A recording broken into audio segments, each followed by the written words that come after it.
Good evening. Oh, thank you. Oh, lovely. Super. Thank you very much. A new pen to write with, always very useful. If it helps me do the crossword, I'll be grateful. Okay, good evening. I'm Councillor Annabel Blackmore, the Chairman of Planning Infrastructure. Councillor Spooner, could we have one meeting, please? Councillor Spooner, may we have one meeting, please? Thank you. I'm Councillor Annabel Blackmore, the Chairman of Planning, Infrastructure and Economic Development Policy Advisory Committee, and I'm pleased to welcome you all to this meeting of the committee this evening. After I introduce the housekeeping rules, I intend to hold a minute's silence to mark the sad passing of Marion Ring, a former Mayor of Maidstone from 2019 to 2021 and Councillor between 2003 and 2023 for Shepway North Ward. This meeting will be broadcast live and recorded for playback on the Council's YouTube channel. Will anyone else be recording the proceedings this evening? I ask not to prevent anyone, but just to advise all the people at the meeting that this is taking place. If the fire alarm sounds during the meeting, please remain seated, and members of the Democratic Services team seated to my right will assess the situation and give further instructions on the evacuation of the building if this is deemed necessary. We will now hold a minute's silence in memory of Marion Ring.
Okay, members, if we could turn to the agenda, please.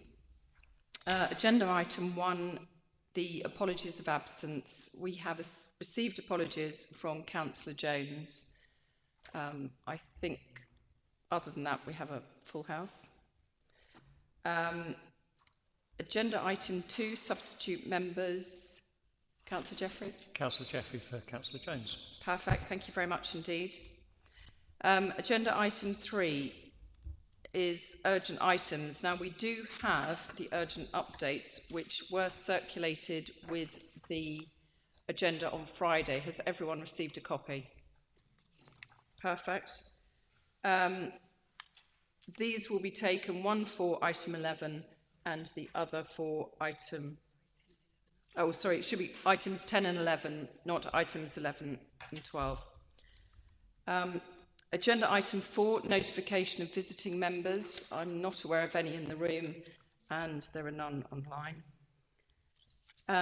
Agenda item 5, disclosures by members and officers. Are there any disclosures to be noted? No. Okay, agenda item 6, are there any disclosures of lobbying? No, thank you. Agenda item 7, to consider whether any items should be taken in private because of the possible disclosure of exempt information. We have no yellow papers, so I move that all items be taken in public. Is that agreed? Thank you, members.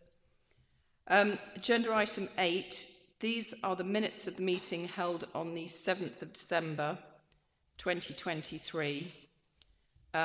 If we could turn to page 1 of our agendas. The minutes run page 1, page 2, page 3, page 4, page 5. Is that agreed, members? Perfect. So if we could now turn to the forward plan. which can be found on page 6 of our agenda pack. Are there any comments that anyone would like to make on the forthcoming items? Councillor Jeffrey? Yeah, just the first 4 items, expected dates of decision have all passed. I wondered if they ought to be reviewed and redated. No, well, not really, because they did actually come to the last meeting. So I think they've already been here.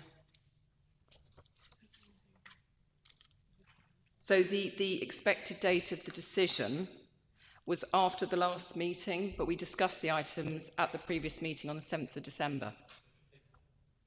So why are they still on the forward plan if for this meeting? They've already been discussed. Maybe I'm missing something, I don't know. I'm sorry, I missed that last comment. I didn't quite hear the last comment. You turned away, so I didn't hear it. I just wonder why they're on the forward plan for this meeting if they've already been discussed. It's only an administrative bit. It's not. I'm not making a particular point. It just feels a bit strange. Thank you, Chairman. So part of it is where the team republishes the forward plan monthly, and where the agenda was published prior to Christmas, and at that time the call-in period was still running, so that all of the decisions were left on the document included in the papers, so that members were aware. That was all.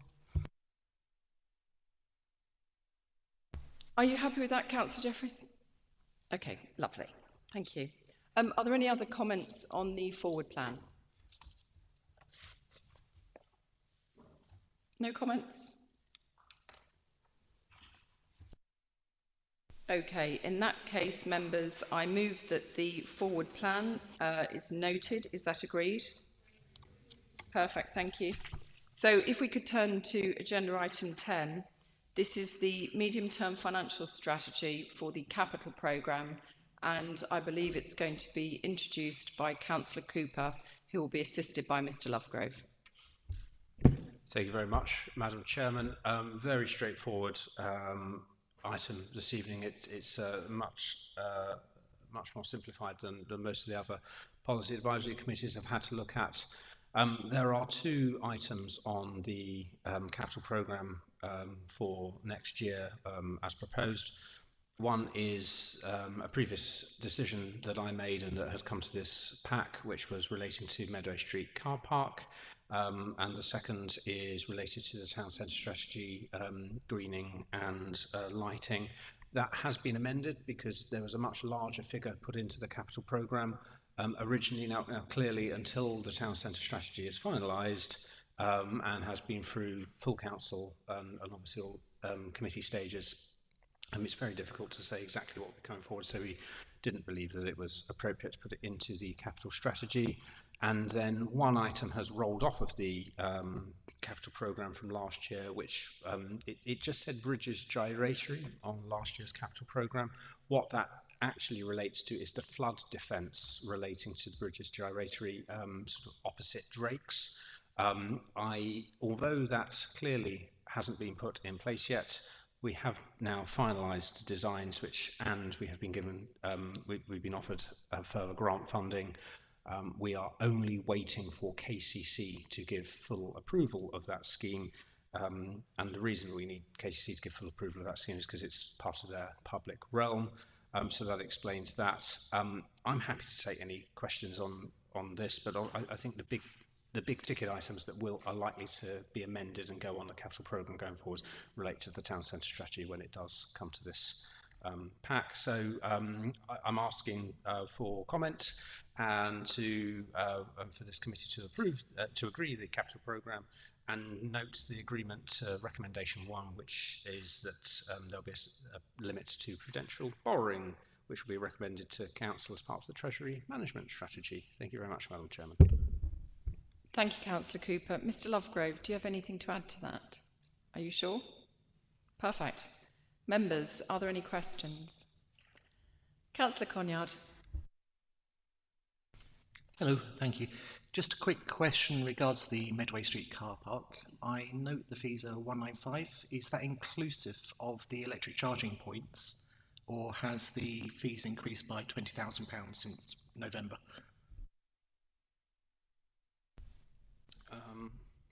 My understanding was that the numbers that we have been using have been the absolute top end that is anticipated. So it is hoped that the total cost of the scheme will not be as much as 195,000 in any case. However, in direct answer to your question, yes, that does include the electric charging points.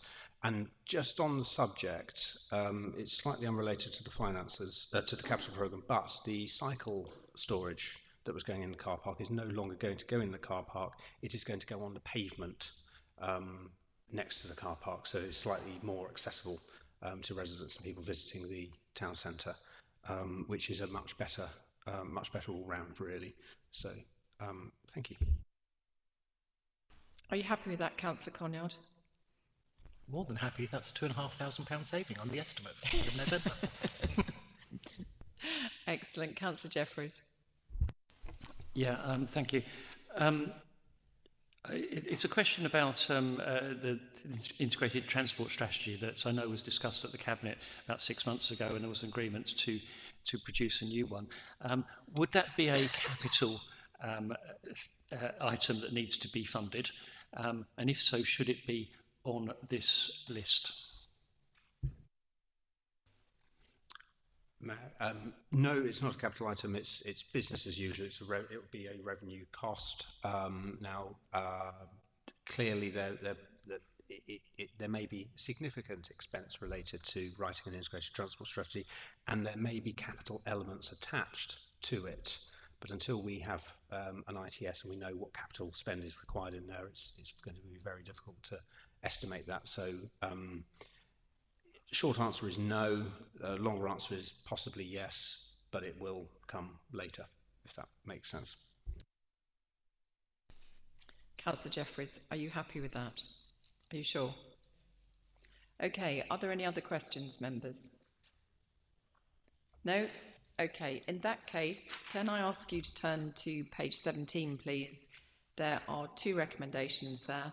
I'm happy to move those from the chair. Thank you for seconding them, Councillor Grigg.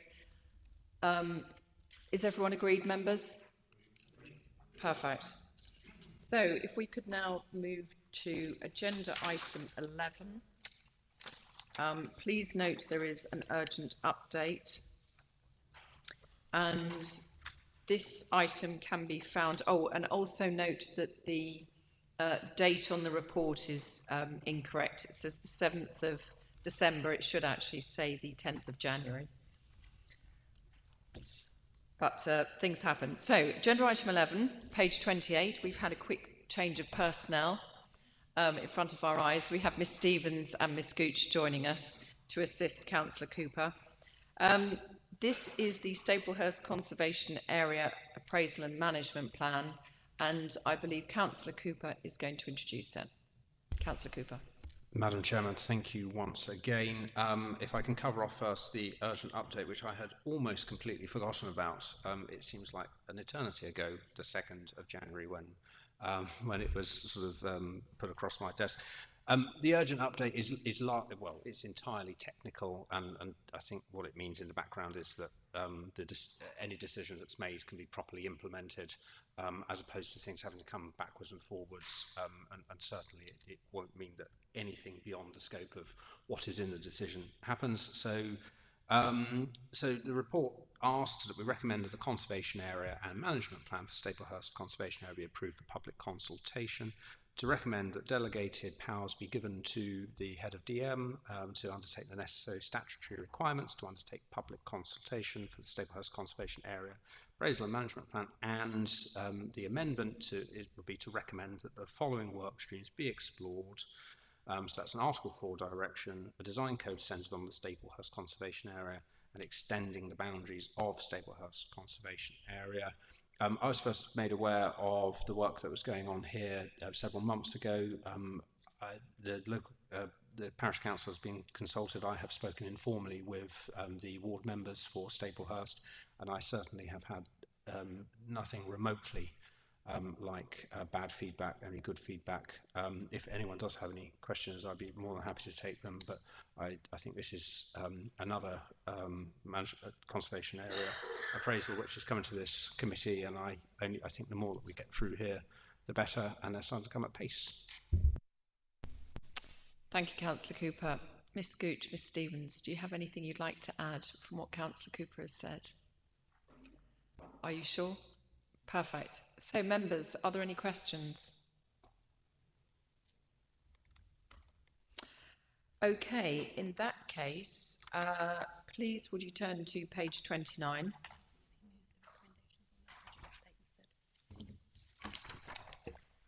Please would you note on, I think it's page 123 of your urgent update, we have slightly amended recommendations. Would you like me to read them, or are you happy to look at them on the paper? Happy to look at them? Marvellous. So in that case, I'm more than happy to move the recommendations from the chair, seconded by Councillor Grigg. Members, is that agreed? Perfect. Okay, so that actually concludes all our business for this evening, and I'd like to thank you all for attending. And may I take this opportunity to wish you a Happy New Year? And I will formally close the meeting. Thank you.